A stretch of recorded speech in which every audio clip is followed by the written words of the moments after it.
She looked me dead in the eyes and said, "I know the owner." I smiled, because I am the owner. And tonight, she was about to learn the price of lying. $4, $2.32 to be exact. It was the peak of the holiday season. December madness, packed tables, and a reservation list stretching back to July. That night, I was on the floor in my usual black blazer, sleeves rolled up, personally greeting guests. I may own the place, but when the restaurant is full, I don't hide in the office. I mop floors, pour drinks, and make sure every detail is flawless. That's when she walked in. 6 women. 5 looked barely old enough to drink. The 6th? Confident, loud, entitled. She walked like she owned the place. Spoiler alert, she didn't. She strutted right up to me, tossed her hair back and said, "We need a VIP table. The owner's a friend of mine. He said there'd be one waiting." I blinked. "Oh? And what's the name on the reservation?" She smirked. "No reservation. But he always keeps a table open for me." Now here's the thing. She wasn't wrong. I do keep a few tables unreserved for walk-ins, but only for celebrities or longtime friends. And I had never seen this woman before in my life. Still, I decided to play along. I led her to one of our VIP tables. Handcrafted Italian oak, semi-private corner, crystal stemware. It's the kind of table that usually costs thousands just to reserve. "Drinks on the house," I smiled. "First 3 rounds." She handed me her ID and credit card, standard VIP policy. Then she leaned back, queen of her court, and said loud enough for me to hear, "Tonight's on me, girls. Order whatever you want." And oh, they did. Round after round of our priciest cocktails. Appetizers. Oysters flown in from the West Coast. Imported truffle risotto. They barely touched the food.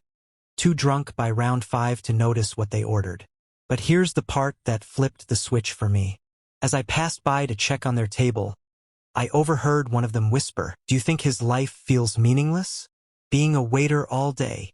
They laughed. That's when I decided. They weren't just entitled. They were disrespectful. And I was done playing nice. Their final bill? $4,232.23, including tip. I handed it to Queen Bee personally. She stared at it, blinked, laughed.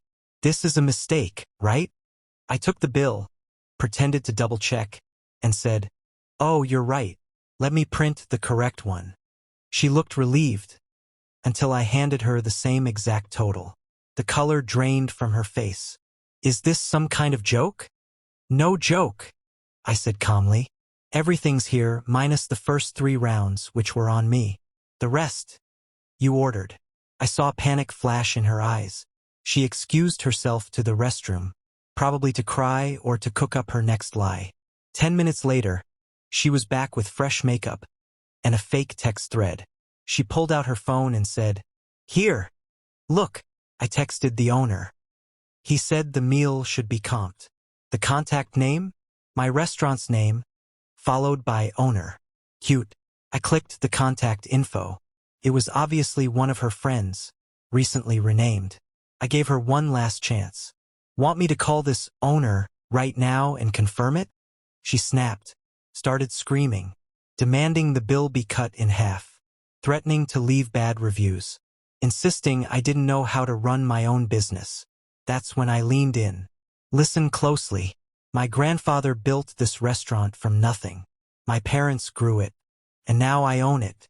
I've worked every inch of this place since I was 15. I know every single reservation, and I've never met you in my life." The entire table went silent. I continued, "You've had your VIP experience. You've humiliated my staff. You've disrespected this place. Now, either pay your bill, or I'll call the cops. With your ID and credit card in hand." She paid. In tears, the baby Karens scrounged through their glittery purses, throwing her cash and Venmo promises like it was Monopoly money. But the story didn't end there. 2 days later, she returned with her father. He demanded to speak to the manager. So I brought him to the office and showed him everything. CCTV footage, audio, her behavior, her insults. He didn't say a word, just turned to her and said, "Get in the car." That bill? I framed it. It hangs behind my desk. Not out of pride, but as a reminder, never let anyone tell you your work is meaningless. I built this from the ground up. I treat my team like family. I serve with pride. And if someone walks in lying about knowing the owner, well, they better be ready to meet him.